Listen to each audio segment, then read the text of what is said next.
अस्सलामुअलैकुम dear viewers, welcome back to my YouTube channel. I hope आप लोग ठीक होंगे, खैरियत से होंगे। आज हम लोगों ने एक्सरसाइज 2.6 का क्वेश्चन नंबर 7 सॉल्व करना है। Question number 7 is if A is equal to, ये मैट्रिक्स हमें गिवन है 3x3 ऑर्डर का।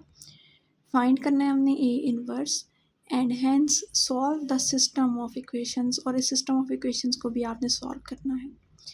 यानी इस क्वेश्चन के दो पार्ट हैं। पहले पार्ट में तो हमने ए मैट्रिक्स गिवन है, हमने उसका ए इन्वर्स फाइंड करना है, और सेकेंडली हम इस सिस्टम ऑफ इक्वेशन को सॉल्व करेंगे।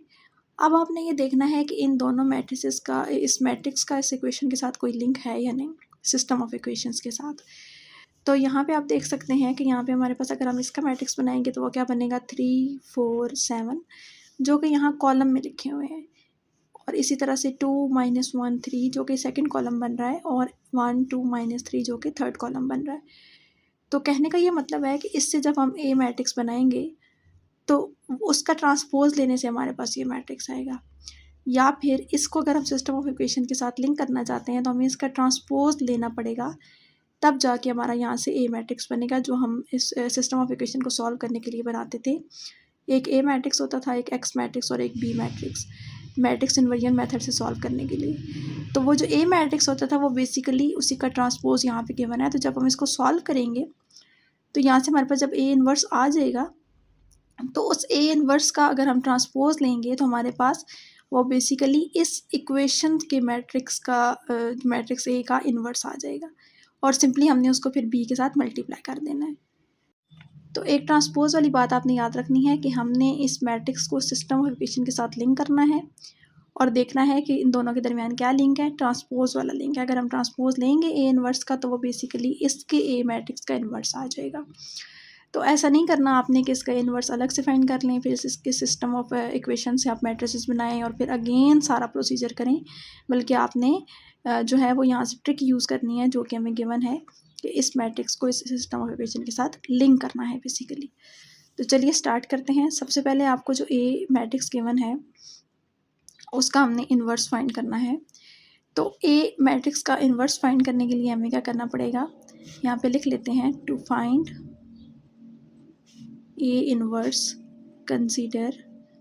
अब मैं आपको पहले ही बता चुकी हूँ कि हमारे पास जो मैट्रिक्स होता है उसको जो है वो उसका जब हमने इन्वर्स फाइंड करना हो तो उसके डिफरेंट जो है वो प्रोसीजर्स हैं।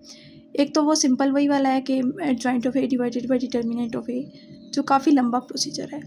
और इसके अलावा एक शॉर्टकट मेथड भी है जिसमें हम रो ऑपरेशन से फाइंड कर लेते हैं इन्वर्स, तो वो थोड़ा शॉर्ट भी है और इजी भी है, तो इसलिए मैं वो वाला मेथड यहाँ पे यूज़ करूँगी। अगर आपको एडजॉइंट वाला मेथड इजी लगता है तो आप वो भी यूज़ कर सकते हैं। तो यहाँ पे हमने क्या करना है, ये मैट्रिक्स लिख लिया मैंने, और इसके साथ मैंने लिखना है आइडेंटिटी मैट्रिक्स, और फिर रो ऑपरेशन अप्लाई करके मैंने इसका इन्वर्स फाइंड करना है।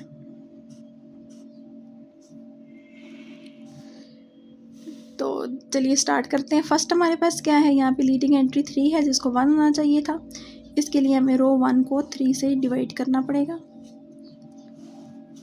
रो 1 डिवाइडेड बाय 3, तो यहाँ पे आ जाएगा 1 2/3 1/3, अगेन यहाँ 1/3 0 एंड 0। रो 2 और रो 3 में कोई चेंज नहीं है, ये एज इट इज़ आ जाएंगी दोनों, और यहाँ पे हो जाएगा 0 0 1 0 0 और 1 आ जाएगा। अब हम लोगों ने क्या करना है, इस 1 की हेल्प से 4 और 7 को 0 बनाना है। इसके लिए भी हम रो ऑपरेशन अगेन अप्लाई करेंगे। यहाँ आपने रो ऑपरेशन का सिंबल ज़रूर लगाना है कि रो ऑपरेशन हम अप्लाई कर रहे हैं। तो R2 - 4 R1 आएगा, और R3 - 7 R1 आएगा। तो R1 में कोई चेंज नहीं है इसलिए एज इट इज़ लिख लेते हैं, 0 एंड 0।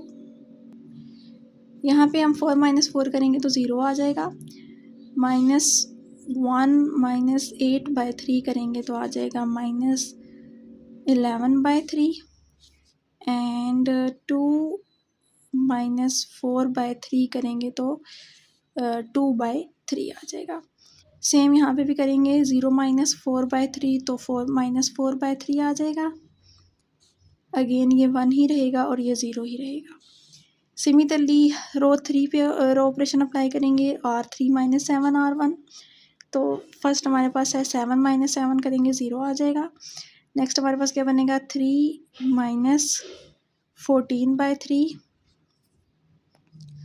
जो कि बनता है जी -5/3। और सिमिलरली नेक्स्ट हमारे पास क्या बनता है -3 - 7/3 और -16/3 आ जाएगा। सेम यहाँ पे -7/3 आ जाएगा, ये 0 और ये 1 एज इट इज़ आ जाएंगे। अब हम लोगों ने क्या करना है, रो 2 की जो लीडिंग एंट्री है -11/3, इसको हमने बनाना है 1। इसके लिए हम इसके रेसिप्रोकल के साथ मल्टीप्लाई कर देते हैं। तो रो 2 को मल्टीप्लाई कर देंगे -3/11 के साथ।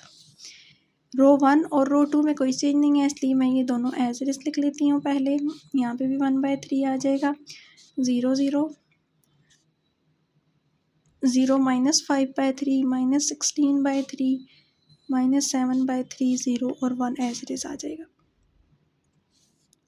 यहाँ पे 0 बन जाएगा, यहाँ पे 1 बन जाएगा, यहाँ पे बन जाएगा -2/11। सेम यहाँ पे 4/11 बन जाएगा, -3/11 एंड 0।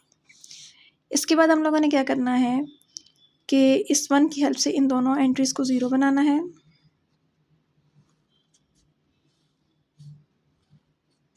इसके लिए हम रो ऑपरेशन क्या लिखेंगे, रो 1 -2/3 रो 2 एंड रो 3 +5/3 रो 2। रो 2 में कोई चेंज नहीं है, इसलिए एज इट इज़ लिख लेते हैं इसको। यहाँ पे भी 4/11 -3/11 एंड 0 एज इट इज़ आ जाएगा। और सेम रो ऑपरेशन को यूज़ करते हुए मैंने रो 1 और रो 3 भी कंप्लीट कर ली है। उसके बाद हमें यहाँ पे इसकी लीडिंग एंट्री को 1 बनाना है, तो इसके रेसिप्रोकल यानी -11/62 के साथ हम रो 3 को मल्टीप्लाई कर लेंगे, तो हमारे पास ये रो 3 आ जाएगी। उसके बाद हमने क्या करना है कि इस 5/11 और -2/11 को 0 बनाना है इस 1 की हेल्प से। तो इसके लिए हमें रो ऑपरेशन अप्लाई करना पड़ेगा रो 1 और रो 2 के ऊपर। तो ये हमने रो 1 और रो 2 पे रो ऑपरेशन अप्लाई किया और हमारे पास ये फाइनल आंसर आ चुका है। हेंस हमारे पास ए इनवर्स की क्या वैल्यू आ गई है, -3/62, 13/31, 19/62, 9/62, -8/31, 5/62, 5/62, -1/31 एंड 11/62। ये हमारे पास आ चुका है ए इनवर्स। अब हमने क्या करना है, फर्स्ट पार्ट तो हमारे पास सॉल्व हो चुका है, ए इनवर्स हम फाइंड कर चुके हैं। अब हम लोगों ने सिस्टम ऑफ इक्वेशन को सॉल्व करना है जो हमें क्वेश्चन में गिवन है। तो उसके लिए हमने क्या लिखा है कि for given system of equations, उसके लिए हमने जो मैट्रिसेस बनाने हैं वो कैसे होंगे। ए मैट्रिक्स हमारे पास क्या होगा, अब हमने सिस्टम ऑफ इक्वेशन को देखकर यहाँ से मैट्रिसेस बनाने हैं। 3 2 1 4 -1 2 7 3 और -3। एक्स मैट्रिक्स के अंदर हमने एक्स वाई और जेड लिखना है, और बी मैट्रिक्स हमारे पास जो कॉन्स्टेंट्स हैं उनसे मिलकर बनेगा 14 4 एंड 0। अब हमने क्या करना है, इससे मैट्रिक्स इक्वेशन बनानी है, A x is equal to B, then x हमारे पास क्या आएगा, ए इनवर्स इंटू बी। ये वही सेम प्रोसीजर है जो हम प्रीवियस क्वेश्चन में भी सॉल्व कर रहे थे। अब मैं आपको पहले ही बता चुकी हूँ कि यहाँ पे हमारे पास जो ए इनवर्स है वो बेसिकली इसी ए इनवर्स को यूज़ करके हमने यहाँ से लिखना है। यानी ये जो मैट्रिक्स ए है और जो गिवन मैट्रिक्स ए था, ये दोनों एक दूसरे की ट्रांसपोज हैं। तो इट मीन्स कि जो गिवन मैट्रिक्स का इन्वर्स आया है उसका ट्रांसपोज लेने से इस मैट्रिक्स का भी इन्वर्स आ जाएगा। तो सिंपली हमने क्या लिखा है कि टेकिंग ट्रांसपोज ऑफ इक्वेशन 1 का हम इधर से ट्रांसपोज लेंगे तो हमारे पास इस मैट्रिक्स ए का इन्वर्स आ जाएगा, जो इक्वेशंस का मैट्रिक्स है, इक्वेशन में से मैट्रिक्स ऑफ कोफिशिएंट है। तो सिंपली हम इन्वर्स लेके यहाँ पे लिख लेते हैं, सॉरी ट्रांसपोज लेके लिख लेते हैं -3/62, 9/62, 5/62, सारी रोज़ को हम कॉलम में चेंज कर लेंगे। 13/31, -8/31, -1/31। Similarly 19/62, 5/62 and -11/62।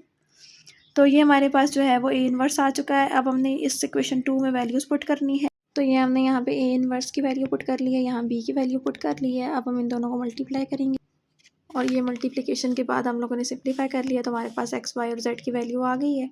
यही हमारा फाइनल आंसर है क्वेश्चन नंबर 7 का। नेक्स्ट हमारे पास है question number 8। Question number 8 is determine the value of lambda for which the following system has no solution, unique solution और इनफाइनाइट मैनी सोल्यूशंस। यानी आपने लैम्डा की वो वैल्यू फाइंड करनी है जिसके लिए सिस्टम का कोई सोल्यूशन एग्जिस्ट नहीं करता, यूनिक सोल्यूशन एग्जिस्ट करता है या फिर इनफाइनाइट मैनी सोल्यूशन एग्जिस्ट करते हैं। तीन केसेस के लिए आपने लैम्डा की वैल्यूज बतानी है। तो सबसे पहले हम क्या करेंगे, यहाँ से हम मैट्रिक्स ए बना लेंगे, इसकी कोफिशिएंट मैट्रिक्स, उसको सॉल्व करेंगे, उसका डिटर्मिनेंट फाइंड करेंगे और डिटर्मिनेंट को जीरो पुट कर देंगे। क्यों जीरो पुट करना है? क्योंकि यहाँ पे नॉन ट्रिवियल सोल्यूशन है। कैसे पता चलेगा नॉन ट्रिवियल सोल्यूशन है? क्योंकि देखें ट्रिवियल सोल्यूशन तो हमेशा जीरो जीरो होता है ना। तो यहाँ पे हमने तीन केसेस जो फाइंड करने हैं, नो सोल्यूशन, यूनिक सोल्यूशन और इनफाइनाइट मैनी सोल्यूशन का, तो ये तीनों एक्चुअली जो है वो नॉन ट्रिवियल सोल्यूशन के ही सब केसेस हैं। तो नॉन ट्रिवियल सोल्यूशन होगा तभी ये सिचुएशंस जो है वो एग्जिस्ट करेंगी। तो इसलिए हमने यहाँ पे नॉन ट्रिवियल की जो हिंट है वो यूज़ करनी है, उसके अकॉर्डिंग हमने इसको सॉल्व करना है। डिटर्मिनेंट को जीरो पुट करने के बाद जब फाइनल आंसर निकालेंगे तो लैम्डा की वैल्यू आ जाएगी +-4। अब हमने लैम्डा की वैल्यू 4 के लिए अलग सिस्टम को सॉल्व करना है, -4 के लिए करना है और फिर इन दोनों के अलावा कोई और वैल्यू यूज़ करके हमने +4 -4 के अलावा अपनी मर्ज़ी से कोई भी वैल्यू यूज़ करके हमने थर्ड केस भी फाइंड करना है। तो यहाँ सबसे पहले लैम्डा को 4 पुट कर लेंगे अपने ऑगमेंटेड मैट्रिक्स में। यहाँ पे हम लोगों ने बेसिकली रैंक फाइंड करना है क्योंकि कंसिस्टेंसी क्राइटेरिया के लिए रैंक फाइंड करना ज़रूरी है। तो रैंक फाइंड करने के लिए हमें क्या करना होता है कि अपने मैट्रिक्स को इचलन फॉर्म में कन्वर्ट करना होता है। इसलिए हमने यहाँ से ऑगमेंटेड मैट्रिक्स बना लिया है। अब हम इसको इचलन फॉर्म में कन्वर्ट करेंगे। इचलन फॉर्म क्या होती है जी? हमारे पास फर्स्ट रो की लीडिंग एंट्री तो ऑलरेडी 1 है यहाँ पे। सेकंड रो की लीडिंग एंट्रीज़ को एक तो 1 बनाना है और इस 4 और 3 को पहले हम 0 बना लेते हैं। इस 1 की हेल्प लेते हुए तो हम क्या लिखेंगे, रो 2 -3 रो 1 एंड रो 3 -4 रो 1। तो रो 1 में तो कोई चेंज नहीं है, ये एज इट इज़ लिख लेंगे।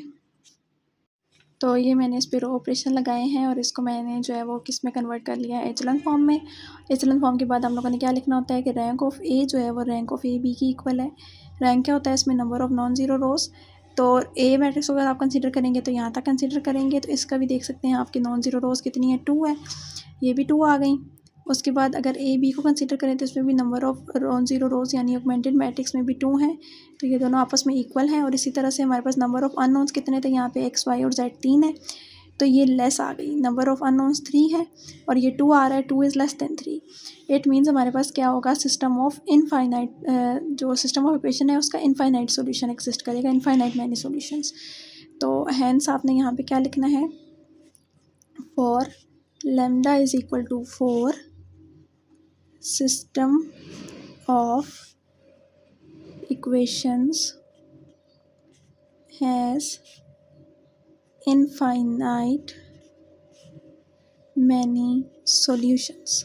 अब हम लोगों ने अपने ऑगमेंटेड मैट्रिक्स को लैम्डा की जगह पे -4 पुट किया है यहाँ पे, और उसके बाद हम लोगों ने इसके ऊपर ऑपरेशन लगाया है। इसको भी हमने इचलन फॉर्म में जो है वो रिड्यूस करना है।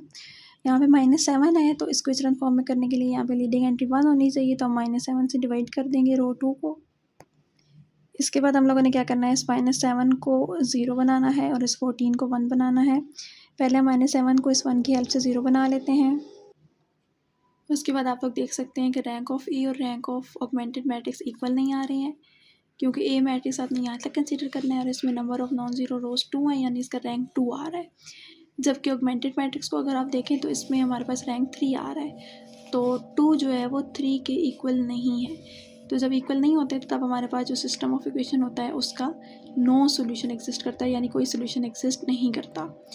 उसके बाद हमने चेक करना है कि लैम्डा को अगर +-4 के अलावा कोई और वैल्यू पुट करें तब क्या होगा। तो उसके लिए हमने क्या किया कि यहाँ पे अपना जो है, यहाँ पे lambda is equal to 1 put कर लिया, यानी आपने यहाँ पे अपनी मर्ज़ी से कोई भी वैल्यू पुट करनी है। 3 4 4 नहीं कर सकते, 3 5 -3 10 100 कुछ भी आप पुट कर सकते हैं पॉजिटिव नेगेटिव वैल्यूज़ में से, एक्सेप्ट +-4। यहाँ पे मैंने 1 पुट कर लिया है और उसको मैं अब उसी तरीके से सॉल्व करूँगी, इसको इचलन फॉर्म में कन्वर्ट करूँगी और उसके बाद देखते हैं कि हमारे पास क्या सिचुएशन बनती है। तो यहाँ पे मैंने फर्स्ट स्टेप तो कर लिया है, रो 2 और रो 3 में मैंने इसकी लीडिंग एंट्रीज़ को 0 बना लिया है। अब उसके बाद मैंने क्या करना है कि रो 2 जो है उसकी लीडिंग एंट्री यानी -7 को हमने बनाना है 1, तो रो 2 को हम डिवाइड कर लेंगे -7 से। जी, तो मैंने -7 से भी डिवाइड कर लिया है। उसके बाद नेक्स्ट स्टेप में हमने क्या किया कि यहाँ पे ये जो हमारे पास इसकी लीडिंग एंट्री -7 बन रही थी, इसको हमने 0 बना लिया है। अब हम -15 को 1 बनाना चाहते हैं क्योंकि लीडिंग एंट्री 1 होनी चाहिए हर रो की हिजलन फॉर्म के लिए, तो हम R3 को -15 से डिवाइड कर लेंगे। R1 और R2 में कोई चेंज नहीं है, इसलिए इसको एज इट इज़ लिख लेते हैं। 0, 1, -2 एंड 10/7, 0, 0 और ये 1 बन जाएगा और यहाँ पे कटिंग होगी तो 1/5 रह जाएगा। अब आप देख सकते हैं कि ये हिजलन फॉर्म आ चुकी है और यहाँ पे हमारे पास जो रैंक आ रहा है ए मैट्रिक्स का वो क्या आ रहा है 1, 2, 3 और जो रैंक ऑगमेंटेड मैट्रिक्स का है वो भी 3 है, दोनों इक्वल आ रहे हैं। और ये नंबर ऑफ अननोन जो थे यानी x, y और z वो भी 3 ही आ रहे थे, 3, 3 and 3। So system of equation has unique solution. तो ऐसे सिचुएशन में हमारे पास यूनिक सॉल्यूशन होता है for lambda is not equal to +-4, यानी +-4 के अलावा आप कोई भी वैल्यू पुट करेंगे तो ऐसी ही सिचुएशन बनेगी। तो यहाँ पे हमने तीनों जो केसेस थे वो डिस्कस कर लिए थे। क्वेश्चन में हमारा यही था कि आपने ये बताना है कि यूनिक सॉल्यूशन कब एग्जिस्ट करेगा। हमने बता दिया कि जब लैम्डा +-4 के अलावा कोई और वैल्यू होगी। एक ये था कि सिस्टम जो है वो उसका नो सॉल्यूशन कब एग्जिस्ट करेगा, तो उसके लिए भी हमने बता दिया कि यहाँ पे जब लैम्डा की वैल्यू -4 होगी तो नो सॉल्यूशन एग्जिस्ट करेगा। और जो थर्ड था हमारे पास वो क्या था कि जो है हमारे पास इनफाइनाइट मैनी सॉल्यूशन कब होंगे, जब लैम्डा की वैल्यू 4 होगी, ये भी हमने बता दिया। तीनों केसेस डिस्कस हो चुके हैं। यहाँ पे इट मीन्स हमारा क्वेश्चन कंप्लीट हो चुका है। तो यहाँ पे हम अपना आज का लेक्चर एंड करते हैं। नेक्स्ट लेक्चर में नेक्स्ट क्वेश्चन से स्टार्ट करेंगे। तब तक के लिए अपना बहुत ख्याल रखिएगा, दुआ में याद रखिएगा। अगर आप लोगों ने अभी तक मेरा चैनल सब्सक्राइब नहीं किया तो सब्सक्राइब करना मत भूलिएगा। वीडियो अच्छी लगी हो तो कमेंट कर दीजिएगा, लाइक कर दीजिएगा। अल्लाह हाफिज़।